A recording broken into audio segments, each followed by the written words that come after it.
Pak Dedi, silakan. Ya, Pak Dedi. terima kasih kawan-kawan. Kita bangga sekali dengan hari ini karena apa? Sekali lagi terbukti apa yang diributkan orang selama ini, bahwa pemilu kita ini di bawah pemerintahan sebelumnya adalah pemilu paling brengsek dalam sejarah. Sah. Kenapa saya katakan begitu? 545 daerah pilkada. Oke? Total putusan itu menyangkut 310. Bukan berarti di luar 310 nggak ada masalah. 310 itu hampir 60% dari total pilkada kita. Hampir 60%. Gila itu. Saya nggak tahu kita punya hak nggak untuk duduk lagi di ruangan ini semua.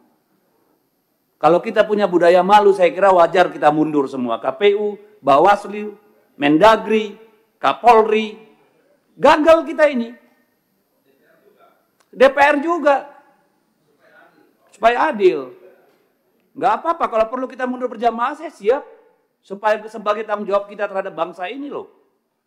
Hampir 60% pilkadanya bermasalah. Berarti yang tidak dipersoalkan itu hanya 235 daerah. Bukan berarti tidak ada masalah. Dari 235, 37 itu kota kosong. Berarti hanya 198 daerah. 198 daerah itu bukan tidak bermasalah. Either pelanggarannya terlalu masif sehingga tidak bisa dibuktikan, atau orang udah capek. Sekarang rakyat disuruh bayar lagi 1 triliun. Buat kelalaian kita semua. Yang benar aja kita ini tanggung jawab kita di mana? Masalah SKCK, ijazah, administrasi yang tanggung jawab siapa? KPU dong, mundur. Pecat semua yang di daerah itu, Pak DKPP. Putusan MK jelas, semuanya habis.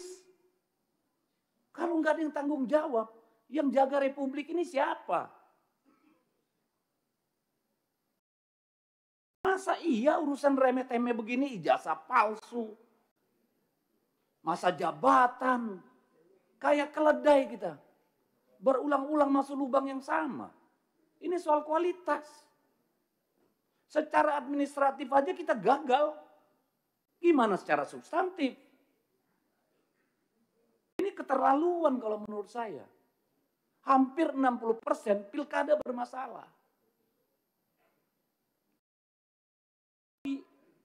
Kepala daerah suruh tarung lagi. Dari mana uangnya? Minjem, jual, gadai. Besok-besok korupsi semua Bapak Ibu. Yang salah siapa? Karena kita tidak melaksanakan tanggung jawab kita. Nanti kita teriak, kepala daerah koruptor. Muaranya di sini.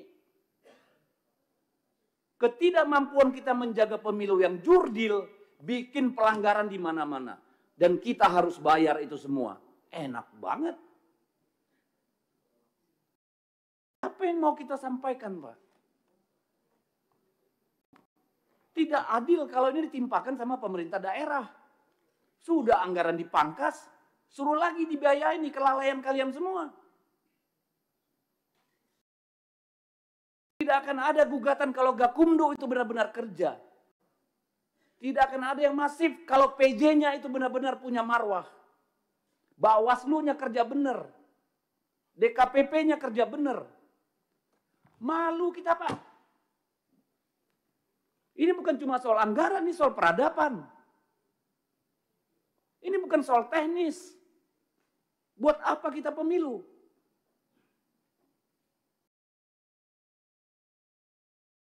Jadi kalau Pak Ketua KPU nggak merasa bersalah, Pak. Nggak tahu lagi saya, Pak. Kalau Bawaslu menganggap ini bukan salahnya dia, bingung saya. Kalau Kemendagri nggak merasa ada kekurangan di pihaknya, wah kebangetan.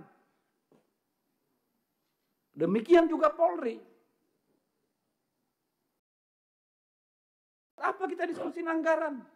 Anggaran Kemendagri aja potong. Masa disuruh daerah lagi potong? Nggak adil. Benar, saya berharap ini forum refleksi Bapak Ibu. Yang bener lah kita ngurus negara ini, ngurus republik ini. Mas hampir 60% pilkadanya bermasalah.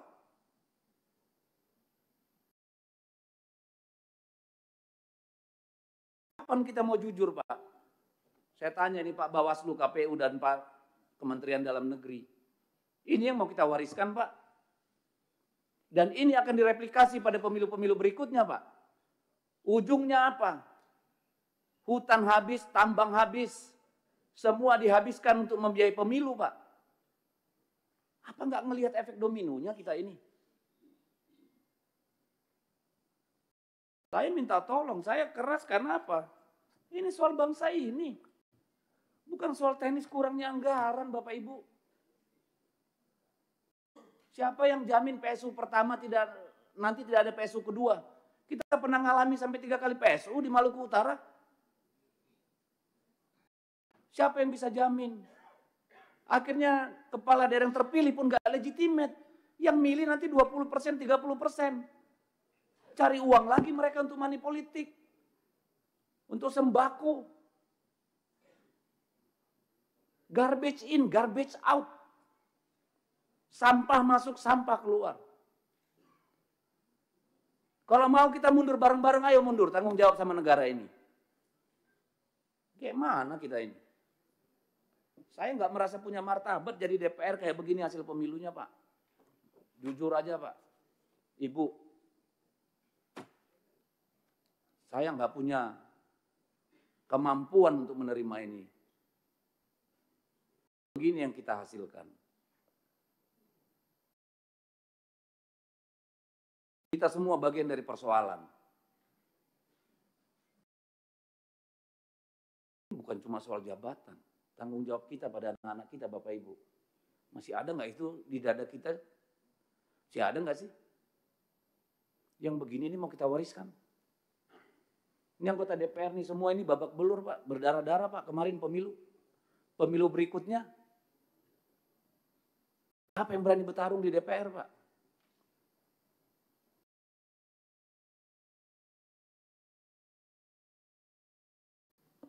Saya habis kata, pimpinan, ini menyedihkan. Kalau kita tidak melakukan koreksi pimpinan, besok-besok jadi anggota dewan tuh perlu 50-100 miliar pimpinan. Jadi kepala daerah butuh 200 miliar. Tolonglah.